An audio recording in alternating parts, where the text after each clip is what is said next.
नमस्कार दोस्तों, आज हम आपको अहोई अष्टमी की व्रत कथा सुनाएंगे। एक नगर में एक साहूकार अपने परिवार के साथ रहता था। उसके 7 बेटे, 7 बहुएं और एक बेटी थी। साहूकार की बेटी दिवाली पर अपने ससुराल से मायके आई हुई थी। घर को लीपने के लिए सारी बहुएं जंगल से मिट्टी लेने गई।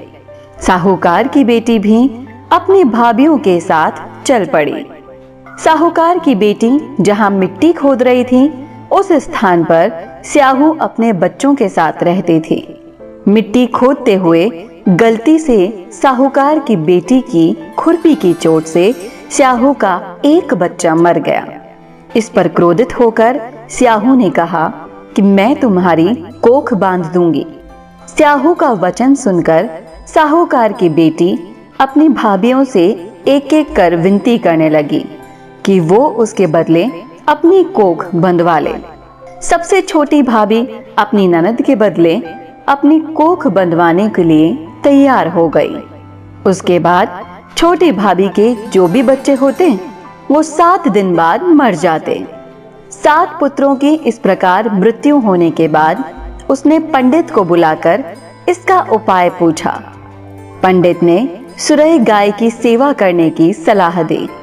सुरही गाय सेवा से प्रसन्न हो जाती है और छोटी बहू से पूछती है कि तू किस लिए मेरी इतनी सेवा कर रही है और मुझसे क्या चाहती है। जो कुछ तेरी इच्छा हो वो तू मुझसे मांग ले।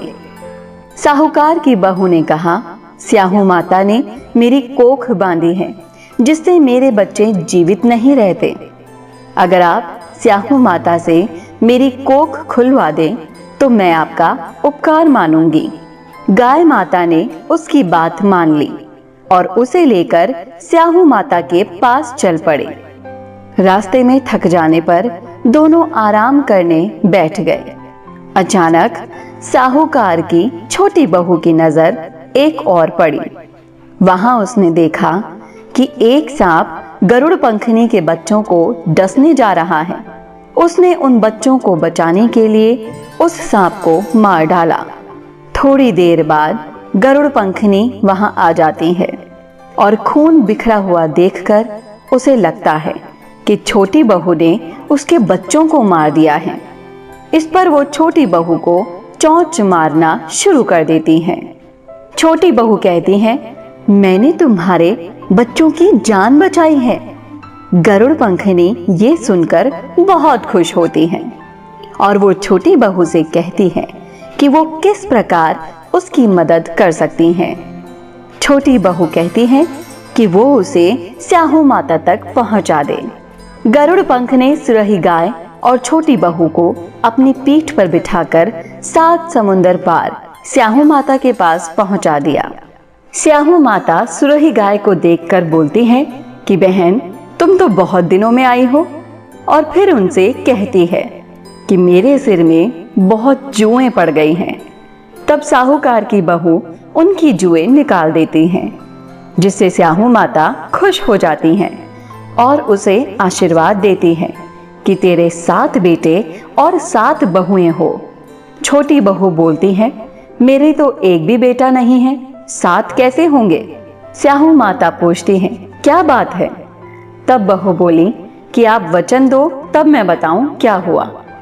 माता वचन देती हैं। तब बहू बताती है कि आप ही ने मेरी कोख बांध रखी है जिससे मेरे बच्चे नहीं जीते। ये सुनकर स्याहू माता बोली कि तूने तो मुझे ठग लिया। मैं पहले तेरी कोख नहीं खोलने वाली थी, लेकिन अब तो मुझे खोलनी ही पड़ेगी। जा, तेरे 7 बेटे और 7 बहुएं हों। तो घर जाकर अष्टमी की पूजा करना और उसका उद्यापन करना। बहू लौटकर घर आई तो उसके 7 बेटे और 7 बहू थी। वो सभी को देखकर बहुत खुश हुई। अब अष्टमी के दिन उसने 7 अहोई बनाकर पूजा और उसका उद्यापन भी किया। उधर उसकी जेठानी आपस में बात करने लगी कि जल्दी जल्दी अहोई माता की पूजा कर ले, नहीं तो सबसे छोटी बहू अपने बच्चों को याद करके रोने लग जाएगी। जब उसके रोने की आवाज नहीं आई तो उसने अपने बच्चों से कहा कि जाकर देखो चाची अभी तक रोई क्यों नहीं। बच्चों ने देखा तो वहां चाची कुछ मान रही थी और उद्यापन और पूजा की तैयारी कर रही थी। उन्होंने जाकर अपनी माताओं को ये बात बताई। ये सुनते ही जेठानियां दौड़ी दौड़ी उसके घर आई और उससे पूछा कि तेरी कोख कैसे छूट गई। देवरानी बोली, स्याहू माता ने मेरे ऊपर कृपा करके मेरी कोख खोल दी है। हे स्याहू माता, जैसे आपने उस पर कृपा करी ऐसे ही आपकी पूजा पाठ करने वाले, इस कहानी को कहने और सुनने वाले सभी पर अपनी कृपा करना, सबकी मनोकामनाएं पूरी करना। बोलो स्याहू माता की जय।